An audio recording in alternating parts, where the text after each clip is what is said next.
Одним из наиболее распространенных поведений людей является излишнее сосредоточение на том, что привлекает их внимание. Это поведение приводит к тому, что акт внимания на проблеме фактически еще больше выводит мозг из равновесия.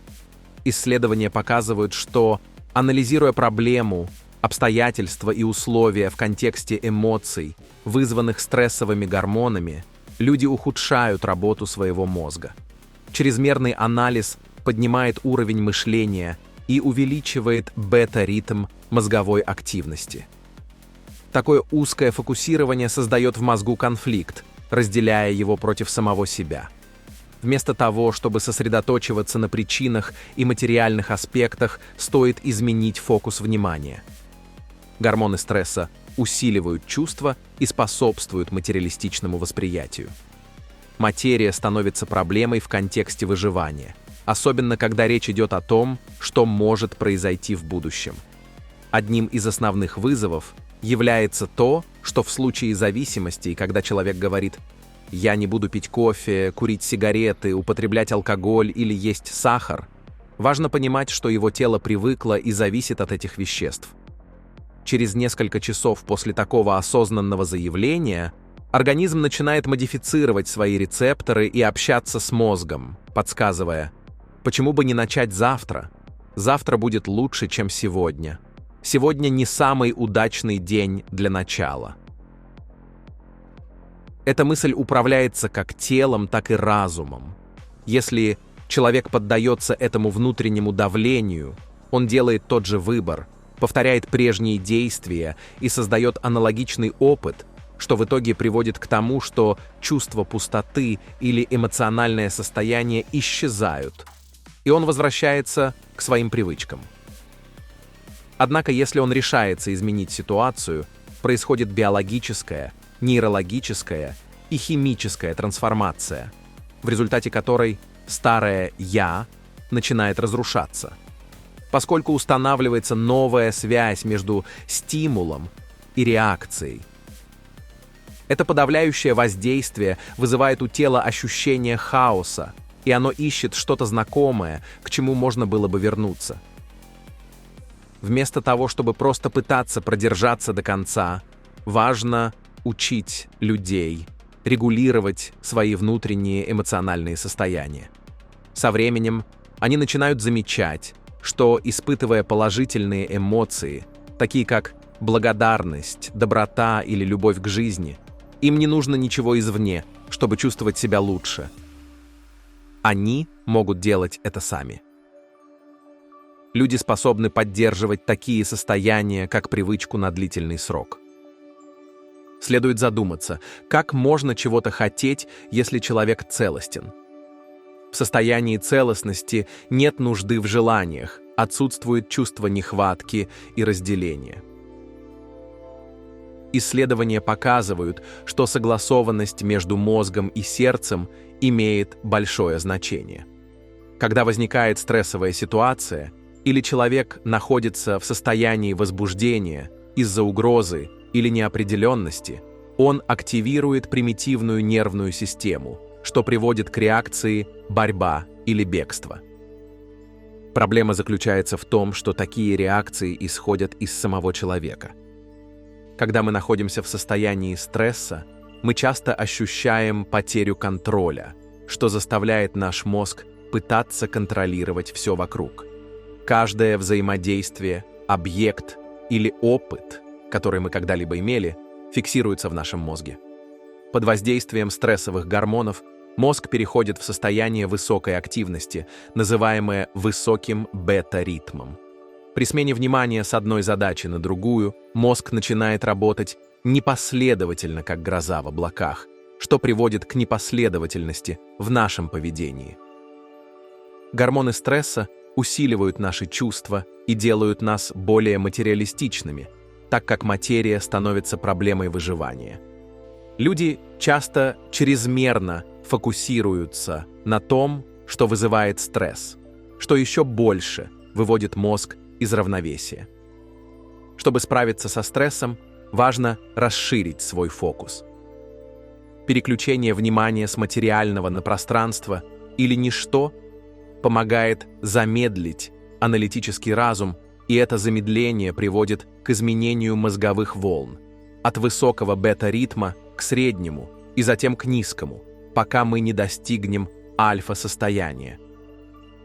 В состоянии альфа внутренний критик замолкает, и мозг начинает видеть образы и картинки. Происходит синхронизация различных отделов мозга, что способствует созданию порядка. Когда передний и задний мозг, а также правое и левое полушария начинают общаться, человек ощущает целостность и согласованность. Синхронизация мозговых волн увеличивает их амплитуду, что приводит к повышению энергии и расслаблению.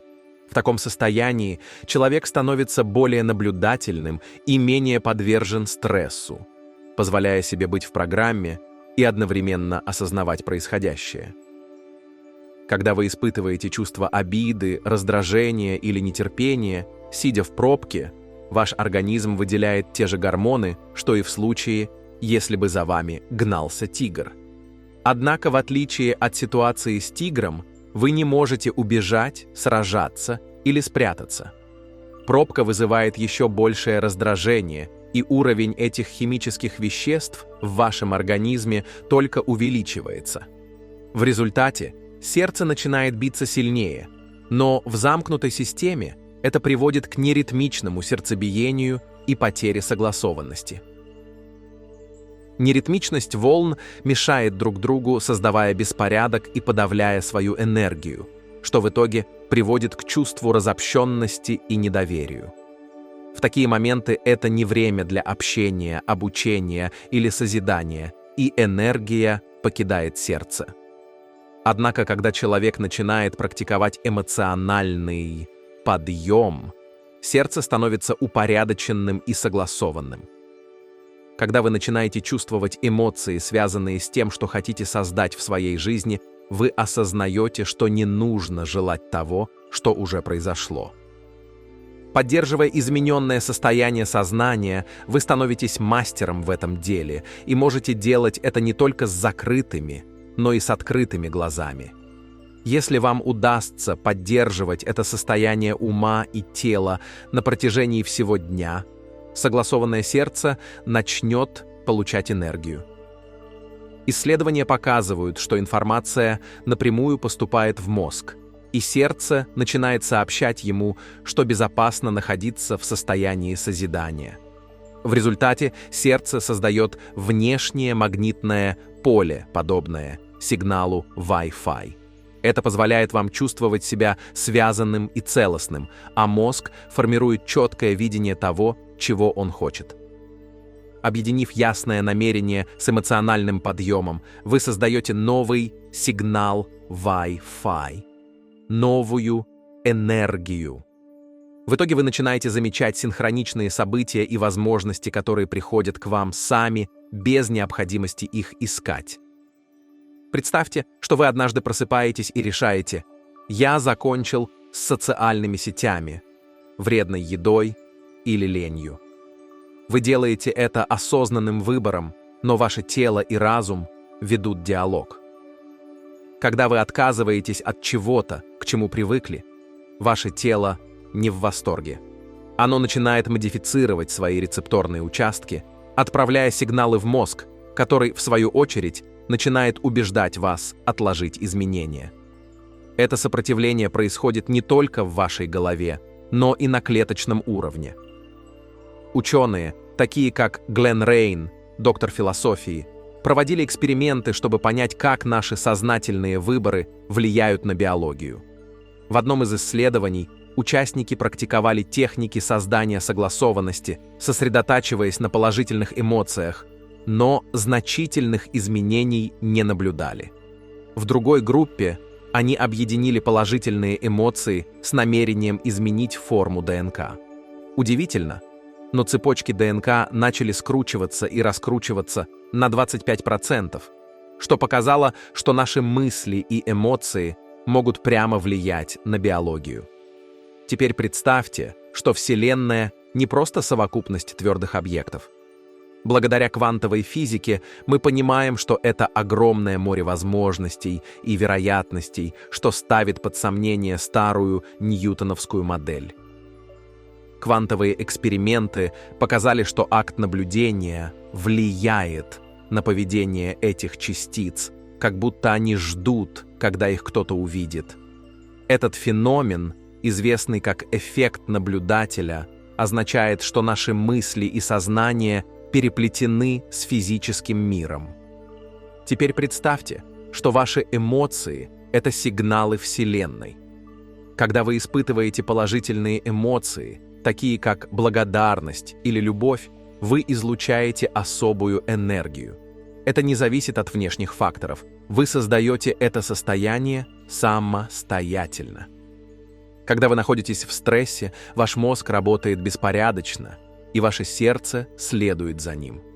Однако, переключив внимание от материальных забот и войдя в состояние умственного спокойствия, вы переходите из высокого бета-ритма в средний, а затем достигаете творческого состояния альфа. В состоянии альфа внутренний критик замолкает, а два полушария мозга объединяются, создавая ощущение целостности. Эта согласованность генерирует магнитное поле, связывая вас с окружающим миром. Ваш мозг и сердце начинают эффективно общаться, открывая вас для синхроничностей и возможностей. С научной точки зрения, практика поднятых эмоций может влиять на ваши гены. Эпигенетика, изучающая, как окружающая среда влияет на наши гены, подтверждает, что наше эмоциональное состояние отправляет сигналы нашим генам. Когда вы постоянно испытываете подъем эмоций, ваш организм считает, что находится в новой, здоровой среде. Это приводит к активации генов, связанных со здоровьем, и подавлению тех, что связаны с заболеваниями. Представьте, что вы находитесь в этом поднятом эмоциональном состоянии, в состоянии альфа, и ваш мозг с сердцем гармонирует. Ваше сердце начинает излучать согласованное электромагнитное поле, подобное сигналу Wi-Fi, словно вы транслируете сообщение Вселенной. В этот момент вы начинаете замечать синхроничности, совпадения и возможности, которые приходят к вам без активного поиска. Кажется, Вселенная реагирует на вашу новую вибрационную частоту. Исследования, проведенные среди начинающих медитировать, показали значительные биологические изменения в их крови. Это свидетельствует о том, что их организмы верят, что они находятся в другой среде. Теперь давайте посмотрим на большую картину. Ваши мысли и эмоции – это не просто мимолетные переживания, они являются мощными силами, способными изменить вашу реальность. Представьте их как инструменты для формирования вашей жизни. Однако изменения не происходят, когда вы придерживаетесь одних и тех же мыслей и эмоциональных циклов. Преобразование начинается только тогда, когда вы освобождаетесь от старых шаблонов. Привычное, хотя и уютное, может быть ограничивающим. Переключив внимание от знакомого к неизведанному, от материальных забот к состоянию умственного спокойствия, вы активируете творческий потенциал своего разума. Это изменение сознания может привести к неожиданным результатам и поразительным проявлениям. Ключевое здесь – отпустить жесткие ожидания и принять неожиданное. Доверьтесь тому, что Вселенная умеет устраивать события в вашу пользу. Поддайтесь потоку жизни, и вы обнаружите, что реальность может быть более гибкой и приспособленной, чем вы когда-либо могли себе представить. Вместо того, чтобы зацикливаться на проблемах и материальных заботах, мы учим себя расширять свой фокус. Перенаправляя внимание от знакомого и материального, мы можем войти в состояние умственного спокойствия, что помогает успокоить разум, вернуть порядок в наш мозг и позволяет думать более ясно и креативно. Когда мы погружаемся в состояние поднятых эмоций и умственного спокойствия, наше сердце начинает излучать согласованное электромагнитное поле. Это похоже на обновление до мощного Wi-Fi сигнала. и внезапно мы чувствуем себя связанными и целостными. Эта согласованность между сердцем и мозгом не просто приятное чувство. Это мощный сигнал Вселенной, который говорит: «Я готов создать что-то новое». В ответ на это начинают проявляться синхроничности, возможности и совпадения в нашей жизни. Этот сдвиг не связан с поиском внешнего одобрения или материальных выгод. Это внутреннее преобразование, которое распространяется наружу. Мы понимаем, что, меняя наш внутренний мир, мы можем формировать нашу внешнюю реальность. Наши мысли и эмоции становятся инструментами для создания жизни, которая превосходит наши самые заветные мечты. Наш способ реагировать на окружающую среду оказывает большее влияние на наши гены, чем мы думаем. Эпигенетика показывает, что гены не диктуют нашу судьбу. Важно, как мы реагируем на окружающую среду.